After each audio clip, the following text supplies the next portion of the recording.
সাবু আর মাখানা দিয়ে এই পায়েসটা একবার বাড়িতে বানিয়ে দেখতে পারেন, অনেক উপকারী আর বাচ্চা থেকে বড় সবার ভালো লাগবে খেতে।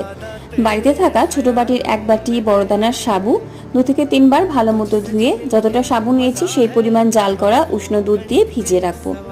কড়াইতে 1 চা চামচ ঘি গরম করে নিয়ে এখানে সাবুর সম পরিমাণ মাখানা নিয়েছি।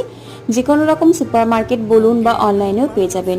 মাখানাটা লো ফ্লেমে মুচমুচে হওয়া অবধি রোস্ট করে রাখবো। ওই কড়াইতে আরও 1 চা চামচ ঘি দিয়ে কিছুটা কাজু কিশমিশ ভেজে তুলে রাখবো। ওই কড়াইতেই ঘিয়ের মধ্যে দিয়ে দেবো পরিমাণ মতো চিনি।